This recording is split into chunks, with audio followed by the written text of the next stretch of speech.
सत्ताधारी दल भारतीय जनता पार्टी के तमाम नेता और पदाधिकारी कांग्रेस पार्टी और देश के नेता प्रतिपक्ष राहुल गांधी की छवि को धूमिल करने के लिए जिस तरह से निम्न स्तरीय घटिया ओछी टिप्पणियों का प्रयोग कर रहे हैं, 2 रुपए के ट्रोलर्स बनते जा रहे हैं।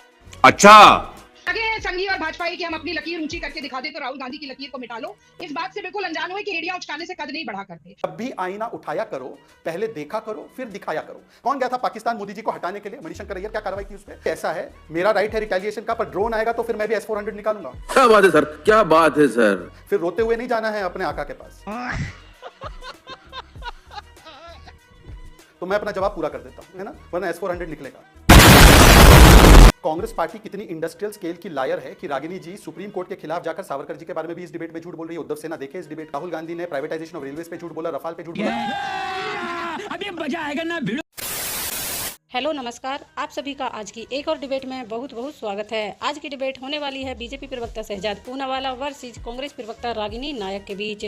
ऑपरेशन सिंदूर पर विपक्ष अभी भी सवाल खड़े कर रहा है। इसी बीच राहुल गांधी ने भी मोदी सरकार से सवाल पूछा है कि ऑपरेशन सिंदूर के चलते वायुसेना ने कितने विमान खो दिए हैं। इसी मुद्दे पर डिबेट है। डिबेट बहुत ही शानदार होने वाली है, तो डिबेट को लास्ट तक जरूर देखिएगा। एंड हाँ दोस्तों, आपसे एक छोटा सा अनुरोध है, अगर आप चैनल पर पहली बार आए हैं और अभी तक चैनल को सब्सक्राइब नहीं किया है तो चैनल को सब्सक्राइब और बेल आइकन को प्रेस जरूर से कर लीजिएगा ताकि आने वाली वीडियो का नोटिफिकेशन आप तक पहुँच जाए। तो चलिए दोस्तों, आज की मेन वीडियो को स्टार्ट करते हैं।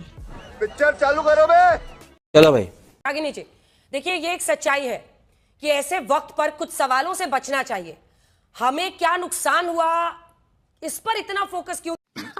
सही पकड़े हैं, क्योंकि ये तमाम ऐसे प्रश्न हैं जो मीडिया ने पूछे हैं और एक एक करके मैं आपको दिखा रही हूं, जिसके बाद आप इसका जवाब दीजिएगा। क्योंकि ये सवाल पूछा गया कि क्या विमान की कोई क्षति हुई है, जिसको लेकर डीजीएमओ हमने पूरी रिपोर्ट में भी इसीलिए डाला है। क्या हमले के शुरू में पाकिस्तान को बताया गया, उस पर डीजीएमओ ने कहा था ऑपरेशन सिंदूर के तुरंत बाद पाक के समकक्ष से संपर्क करके आतंकी ठिकानों पर हमले के बारे में बताने की कोशिश की गई है। डीजीएमओ ने पहले ही बता दिया था। अगला सवाल जो राहुल गांधी जी पूछ रहे हैं, वायुसेना के कितने विमान खो दिए, ये बार बार वो पूछ रहे हैं। इस पर भी डीजीएमओ साहब ने और खास तौर पर डीजीएओ जो एयर ऑपरेशंस के इंचार्ज हैं, उन्होंने कहा हम कॉम्बैट की स्थिति में हैं, हम इस पर जानकारी नहीं देंगे, नुकसान इसका एक हिस्सा होता है, हमारे सभी पायलट सुरक्षित हैं। ये डीजीएओ ने उस दिन बोला है प्रेस कॉन्फ्रेंस में। बात तो सही है। अगला सवाल जो पूछ रहे हैं, क्योंकि इन सवालों के जवाब जब दिए जा चुके हैं, ट्रेड की धमकी देकर ट्रंप ने सैन्य विराम करवाया क्या, ये भी आपकी पार्टी का सवाल है, जिस पर जायसवाल साहब ने कहा था ऑपरेशन सिंदूर में सैन्य विराम तक भारतीय और अमेरिकी नेताओं के बीच उभरते सैन्य हालात पर बातचीत होती रही और उन्होंने कैटेगोरिकली डिनाई किया कश्मीर पर हम किसी का इंटरफेरेंस बर्दाश्त नहीं करेंगे। जब इन सवालों के जवाब विदेश मंत्रालय, आर्मी खुद दे ही रही है, तो सिर्फ पॉलिटिकल ब्राउनी के लिए क्या इस तरह के संवेदनशील मुद्दों को उठाकर इस वक्त अच्छा है देश के लिए? नहीं। देखिए, देश के सत्ताधारी दल भारतीय जनता पार्टी के तमाम नेता और पदाधिकारी, मोदी सरकार के तमाम मंत्री और संतरी, कांग्रेस पार्टी और देश के नेता प्रतिपक्ष राहुल गांधी की छवि को धूमिल करने के लिए जिस तरह से निम्न स्तरीय घटिया ओछी टिप्पणियों का प्रयोग कर रहे हैं। पूछा मैंने कुछ। 2 रुपए के ट्रोलर्स बनते जा रहे हैं, वो दुखद भी है और हास्यास्पद भी है। अंजना जी, हास्यास्पद इसलिए कि लगे हैं संघी और भाजपाई कि हम अपनी लकीर ऊंची करके दिखा दे तो राहुल गांधी की लकीर को मिटा लो। इस बात से बिल्कुल अनजान हुए कि एड़ियां उचकाने से कद नहीं बढ़ा करते। आप कहाँ थे ज्ञानी बाबा? और दुखद इसलिए है कि विरोधी को, राहुल गांधी को नीचा दिखाने के लिए खुद इतने निचले स्तर पर पहुंच गए हैं कि आज देश के विरोध में खड़े हैं। मुझे बताइए कि असीम मुनीर जो पाकिस्तान की आर्मी चीफ के हेड हैं, उनकी तस्वीर को भारतीय जनता पार्टी अपने ऑफिशियल एक्स ट्विटर अकाउंट पर प्रसारित और प्रचारित करके क्या संदेश देना चाह रही? सांप्रदायिकता और नफरत का जहर फैलाने वाले कुछ सांप भारत मां की आस्तीन में भी छुपे हुए हैं। उनके बीच में अंगद की तरह पैर जमाकर खड़े होकर राहुल गांधी मोहब्बत की और भाईचारे की बात करते हैं। देखिए, आपने एक बड़ा महत्वपूर्ण सवाल पूछा। आपने कहा कि राहुल गांधी ये क्यों पूछ रहे हैं कि कितने विमानों की क्षति हुई, जबकि इसका जवाब दिया जा चुका है। जब संदर्भ से हटाकर बात कही जाती है तो वो अर्ध सत्य होता है और अर्ध सत्य भी असत्य होता है। मैं राहुल गांधी जी का ट्वीट दिखाना चाहती हूँ, जिसमें उन्होंने साफ तौर पर लिखा है कि पाकिस्तान को हमले की सूचना यदि पहले से दी गई तो इस सूचना के दिए जाने के कारण भारत की सेना का, वायुसेना का क्या नुकसान हुआ, प्रश्न अलग अलग हैं। आपने दूसरा सवाल, आपने कहा कि डीजीएमओ ने जवाब दे दिया है। डीजीएमओ कहते हैं कि बाद में सूचना दी जाती है, विक्रम मिश्री कहते हैं कि बाद में सूचना दी जाती है। चुप हो जा सातवीं फेल, चुप हो जा। पर जयशंकर जी कहते हैं at the start of the operation we are striking at terrorist infrastructure, present continuous tense में बात करते हैं। अब ये विरोधाभास डीजीएमओ का है, विक्रम मिश्री जी का है या जयशंकर जी का है, ये तो मुझे लगता है कि मोदी जी के साथ एक सर्वदलीय बैठक तो वो नहीं कर पाए, पर हाँ यहां बैठक होकर इसका सुचारू रूप से जवाब जरूर देना चाहिए। आपने तीसरा सवाल पूछा ट्रेड को लेकर, व्यवसाय को लेकर, तो ये बात तो स्पष्ट है, आप भी मानेंगे कि सिंदूर के साथ सौदा तो नहीं किया जा सकता। ये जो सिंदूर हम मांग में लगाते हैं ना, जो विवाहिता ब्याहता औरतें होती हैं, हमारे लिए सिंदूर की बहुत कीमत है, शायद कुछ लोग नहीं जान पाएंगे। तो मैं तो ये कहती हूं कि नरेंद्र मोदी जी देश के नाम संदेश देने आए, देर आए पर चलिए मान लेते हैं दुरुस्त आए, और दुरुस्त वो हो जाता अगर वो खंडन करते। अमेरिका के राष्ट्रपति 7 बार ये बात बोलते हैं, हमारे देश के प्रधानमंत्री एक बार भी बात नहीं बोलते, कन्नी काट के निकल जाते हैं। अरे कहना क्या चाहते हो? तो सवाल तो पूछा जाएगा। हम गद्दारी की बात करें और देश के नेता प्रतिपक्ष को आप गद्दार कहें, और उसके बाद आप कहें कि दलगत एकता नहीं होती। हम जयशंकर को जयचंद नहीं कह सकते, हम नहीं कह सकते कि चौकीदार अब चोर नहीं है अब गद्दार हो गया, हम नहीं कहेंगे भी नहीं, अच्छा नहीं लगता है। पर आप ये बात कहें तो मुझे कहना पड़ेगा कि मैं तो सावरकर की तरफ भी देखूंगी जिन्होंने अंग्रेजों से के लिए माफीनामे लिखे थे। मैं तो बात करूंगी लाल कृष्ण आडवाणी की भी, जो जिन्ना की मजार पे जाके रोके आए थे और सेक्युलर बताया। अटल बिहारी वाजपेयी जी का भी नाम लूंगी, लाहौर बस चलाई थी, कारगिल के बाद भी परवेज मुशर्रफ को हमारे देश की धरती पर बुलाया था। और मोदी जी एकमात्र ऐसे प्रधानमंत्री हैं जिन्होंने आईएसआई को रेड कार्पेट वेलकम देके पठानकोट बुलाया, और आईएसआई हमारे मुंह पर हमारा मजाक उड़ाकर चली गई। मतलब कुछ भी। अभी सुप्रीम कोर्ट ने 1-2 हफ्ते पहले राहुल गांधी को सावरकर जी के विषय में फटकार लगाई और कहा कि महानायकों के विषय में इस प्रकार की झूठी बातें मत कीजिए। उसी बात को रागिनी जी ने दोहराया। सोचे कितने बड़े इंडस्ट्रियल स्केल के झूठे हैं ये लोग। सुप्रीम कोर्ट ने रफाल पर भी राहुल गांधी की जुबान को बंद किया था।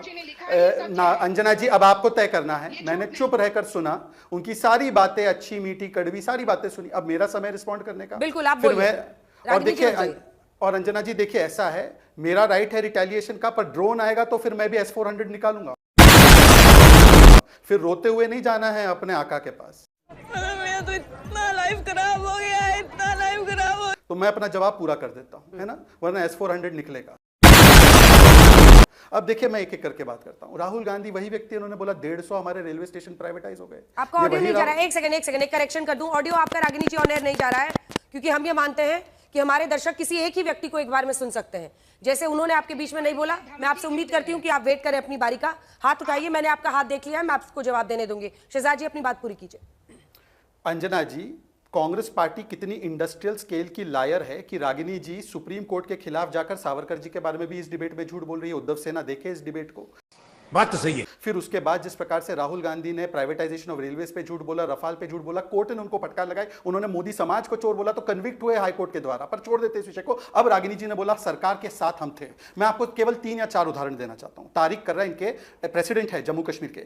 पाकिस्तान से बात कीजिए, युद्ध कोई सोल्यूशन नहीं होता। सैफुद्दीन सोज, IWT को बंद करना बहुत गलत है। इनके अलायंस पार्टनर लेफ्ट, उन्होंने तो प्रोटेस्ट किया कि IWT को क्यों सस्पेंड किया, जो उन्होंने 60-65 वर्ष में कभी नहीं किया। संतोष लाड कर्नाटका में मंत्री है, IWT से कोई लेना देना नहीं। कर्नाटका की सरकार का क्या लेना देना है इंडस वाटर ट्रीटी से? Do not stop the water to Pakistan. फिर इनके की विजय वड़त्तीवार, आतंकियों ने धर्म देखकर नहीं मारा। कर्नाटका के MLA मंजुनाथ जी के शो ऑफ के लिए ऑपरेशन सिंदूर किया गया। रॉबर्ट वाड्रा ने तो हिंदुत्व को ही दोष दे दिया। तो मुझे बताइए, और उदित राज ने तो सिंदूर नाम का ही विरोध कर दिया। अरे बाप रे, ये तो धोती खोल रहा है। सरकार का साथ देना था। अब तीसरा और आखिरी पॉइंट पे मैं आना चाहता हूं। देखिए अंजना जी, आप एक मुहावरा हमेशा यूज करती है, मैं आज आपसे वो उधार ले लेता हूं कि जब भी आईना उठाया करो, पहले देखा करो फिर दिखाया करो। हमारी पार्टी वो पार्टी अंजना जी रिकॉर्ड पर है कि जब प्राइम मिनिस्टर मनमोहन सिंह को नवाज शरीफ ने देहाती औरत बोला तो उस समय के तत्कालीन मुख्यमंत्री ने उसका विरोध किया, कांग्रेस ने किसी ने विरोध नहीं किया। पर ये वो पार्टी है, और मैं आपको प्रूफ दिखा रहा हूं। ये सुप्रिया श्रीनेत का ऑफिशियल ट्वीट है, ऑफिशियल हैंडल से है। लॉरेंस बिश्नोई के साथ मोदी जी की तुलना, फिर एक नशेड़ी कन्विक्टेड क्रिमिनल के साथ उनकी तुलना, पवन खेड़ा का 2019 का बयान पूरे मोदी समाज के बारे में। MODI means Masood Azhar, Osama bin Laden, Dawood Ibrahim and ISI, पूरे मोदी समाज को उन्होंने गाली दी। और बाकी सब तो छोड़ो, सोनिया गांधी और कांग्रेस पार्टी ने 99 में वाजपेयी जी को ट्रेटर बोला, वाजपेयी जी को। गौरव पांधी इनके सोशल मीडिया के अध्यक्ष मतलब कार्यकर्ता है, उन्होंने इसको रीइटरेट किया। पंजाब कांग्रेस ने वाजपेयी जी को गद्दार बोला, ये फिर तेलंगाना कांग्रेस ने मोदी जी को गद्दार बोला, सिद्धू ने मोदी जी को गद्दार बोला। ये अभी खड़गे जी का आज का बयान है कि मोदी जी को पता था और फिर भी उन्होंने टूरिस्ट को जाने दिया। खोपड़ी तोड़ साले का।